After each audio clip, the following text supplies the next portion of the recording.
Parat e programit të qeverisë 100 fshatrat bëhen rrugë për të mbledhur vota në zgjedhjet e ardhshme vendore. Nuk mjaftojnë buxhetet e bashkive, por hyn në lojë edhe qeveria me instrumentin e saj Fondi Shqiptar i Zhvillimit FSHZ. Sa herë ka zgjedhje, hapet thesi i këtij programi të buxhetit dhe hidhet asfalt. Plot 2.5 miliard lekë janë ndarë nga buxheti dhe i xhirohen së fundmit oligarkut Lush Osmani nga drejtori i FSHZ-s, Dritana Golli. Kontrata 2 vjeçare përfshin përmirësimin e transportit dhe aksesit nëpërmjet ndërhyrjeve në rrugët e bardha. Rajoni 1 dhe 2, faza 2, paketa 2. Financimi i këtij objekti është parashikuar në programin 100 fshatrat, me fondin limit 250 milion lekë të reja, ose 2.5 milion euro. Tendri u njoftua fillimisht në Agjencinë e Programimit Publik me 26 maj 2026, ndërsa procedura është mbajtur me 11 qershor 2023. Filtrat e Open Data Albania, platforma e AIS-it, kanë kapur shkelje dhe përpasoj tendri i shënuar me flamur të kuq, që është shenja e riskut të korrupsionit dhe dyshime për favorizim fituesi. Metoda e përdorur nga Dritana Golli është skualifikimi i gjithë ofertave më ekonomike për t'i hapur rrugë pazarit me Lush Osmanin, pronarin e Shpresa AL SHPK. Në këtë tendër u regjistruan për pjesëmarrje 13 kompani, ndërsa Shpresa AL e Osmanit paraqitet në bashkëpunim me kompaninë modeste nga Fieri Deha 2010 SHPK. Sipas dokumenteve, oferta e Lush Osmanit rezulton të paktën 160 milion lekë më e lartë se sa një prej propozimeve të shpallura të pavlefshme. Megjithatë,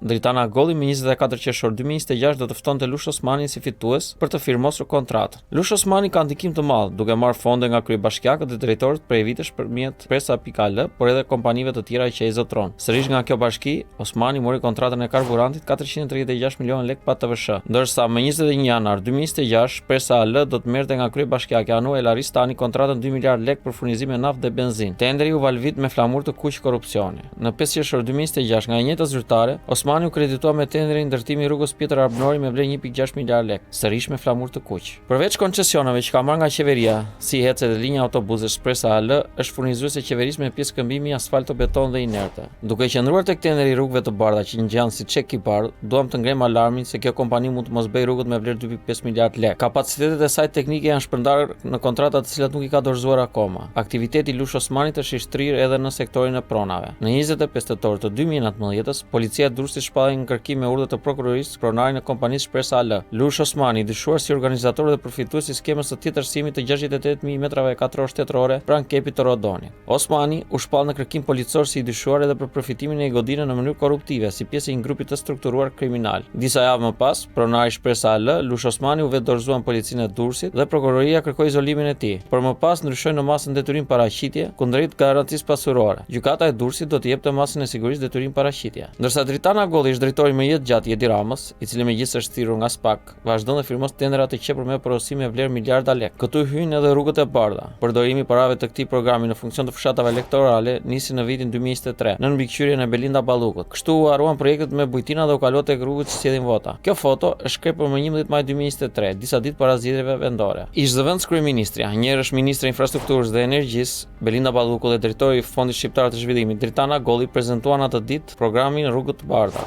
Sipas tyre, programi do të përmirësonte në mënyrë të ndjeshme aksesin në rrugët rurale në ato zona ku aksesi është shumë i keq ose edhe gati i pamundur. Golli ka theksuar se në një vlerësim para prak janë 10-15.000 kilometra rrugë rurale. Sipas tij, brenda 7 viteve me këtë ndërhyrje bën minimalisht 5.000 kilometra rrugë të bardha, ndërsa parat e këtij programi që kanë gjendur tek 100 fshatrat. Kujtojmë se drejtori i Fondit Shqiptar të Zhvillimit, Dritana Golli, është në listën e pritjes së SPAK. Ai është paraqitur në SPAK në nëntor 2024 ku është pyetur për një tender me vlerë $500.000 të Fondit Shqiptar të Zhvillimit për një menu të projektit 100 fshatrat. Tendri u fitua nga dy shefa kuzhine, një nga të cilët ishte i punësuar në një restorant në pronësi të djalit të Gollit. Ndërkohë nga Lush Osmani dhe Dritana Golli nuk pritet të ndërtohet ndonjë rrugë e bardhë, sepse projekti nuk ka asnjë fije transparencë. Fituesi është shpallur, por nuk bëhet publike lista e rrugëve që do të ndërtohen në veri të vendit. Me shumë gjasa, prapanismës shtyn kryeministri Edi Rama, i cili mund ta përdorë këtë program jo vetëm për mashtrime elektorale, por edhe për të shtruar rrugën ndaj klientit të tij të paketës së maleve. Ju pëlqeu kjo video? Atëherë bashkohuni me ne.